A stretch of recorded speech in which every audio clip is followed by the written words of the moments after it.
Alright guys, what's going on? Welcome in. So we just did a video asking the question, should the New York Jets bring in an offensive consultant to try to get this thing going? Norv Turner, a veteran offensive mind who's literally the father of the Jets passing game coordinator, he's out there. He's still involved in the football community.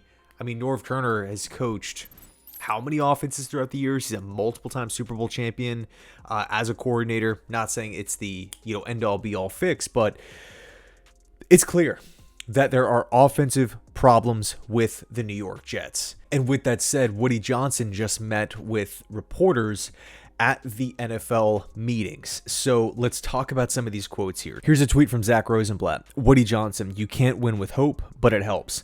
On his confidence in Aaron Glenn turning it around, he's turning around parts of it. It's hard when you have a quarterback with a rating that he's got. He has the ability, but something is just not jiving. If you look at any head coach with a quarterback like that, you're going to see similar results. Here's another one, Rich Cimini.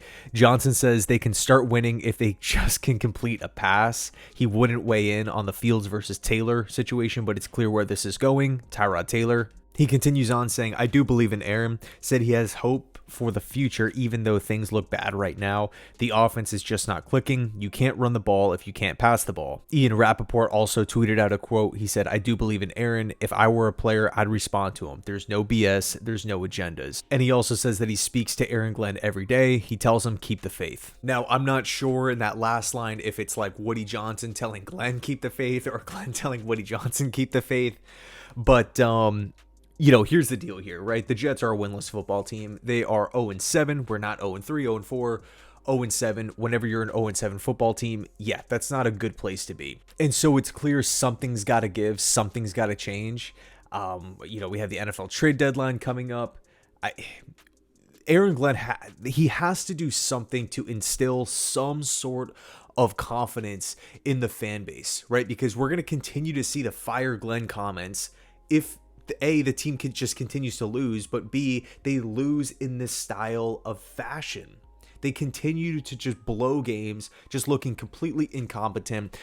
I was talking to Tyson from Let's Talk Jets Radio. I'm like, would it be so bad just to wish that the Jets were just a simple bad team where they're losing games because they just don't have enough talent and the other team just makes more plays and that's it. And it's just like, okay, we just need to adjust these positions if need, and then boom, we're going to be smooth sailing from here.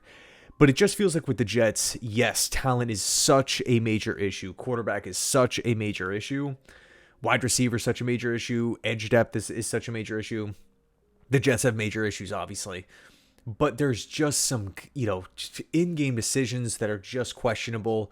There are moments in press conferences where, Glenn is giving an answer and it just feels very strange. Like, why is he acting like this? Just super frustrating stuff. Now, in regards to the whole firing Aaron Glenn after the year, right now they're 0-7. There's still a lot of football left. We're not even at the halfway point of the season. If the Jets finish with 4, 5, 6 wins, I don't really think that there is going to be a possibility of Glenn getting fired. At the end of the day, the Jets, with so much more talent last year, had 5 wins. One thing I see all the time too is people suggesting that the Jets, they're the same exact team from last year. No, they are not. They're not the same team in the slightest. You look at last season, right? Everyone wants to make a big deal about the whole Aaron Rodgers thing. Aaron Rodgers had Devontae Adams, a healthy Elijah Vera Tucker, a healthy Braylon Allen. He had Tyler Conklin at tight end. He's running his system. He has his coaches. Everything was built around Aaron Rodgers. That's just on offense. On defense, they had CJ Mosley and DJ Reed, not to mention Michael Carter was playing well, under Robert Saleh and Jeff Ulbrich.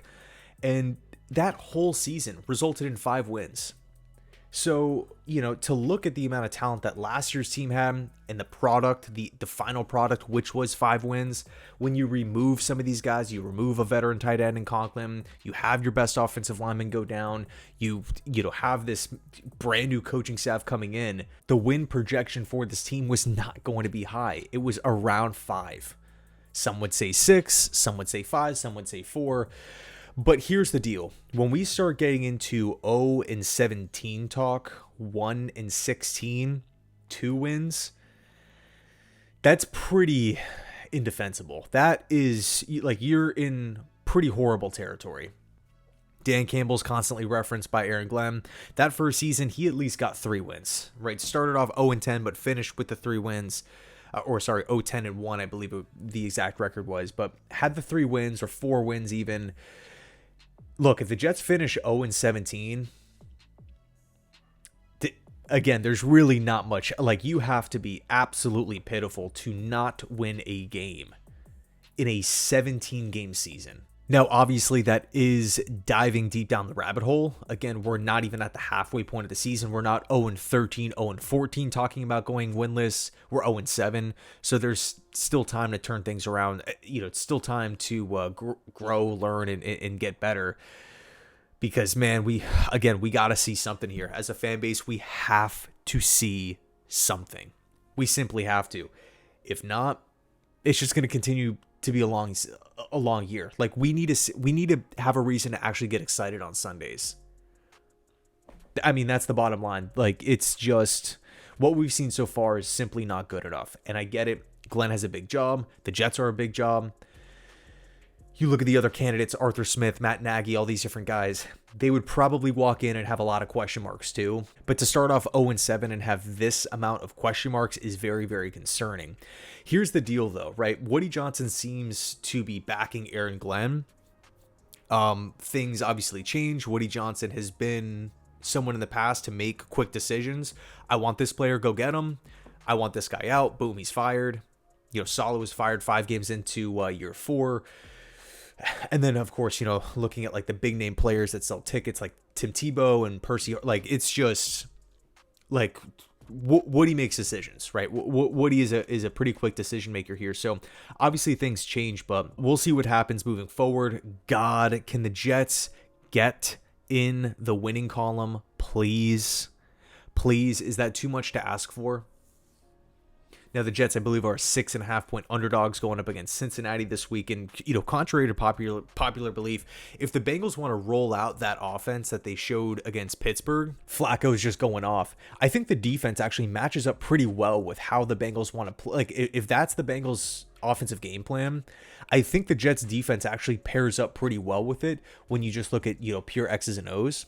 But again, you know, the focus is going to be on the offense side of the football. Can we not get F minus at the quarterback position? Can we, like, if we can literally just be a below average passing team, you know, be the 20th, the 21st, the 24th ranked passing attack, maybe we would actually have a shot to win these games instead of just being historically horrific. You know, that would really, really help. So I fully expect the Jets to turn to Taylor this week. I'm going to Taylor this week. I just don't know. You know, we've had back-to-back weeks here with Justin Fields where he's literally not throwing the ball. There are guys open and he's just he's just deciding to not throw the ball. And it's just complete deer in headlights. You know, there are moments where Zach Wilson was like that as well. There are moments where Sam Darnold was like that. But yeah, we'll see. We'll see how this whole thing goes, man. When will the Jets get in the winning column? Will the Jets get in the winning column? We'll see. Thanks so much for watching. And as always, go Jets.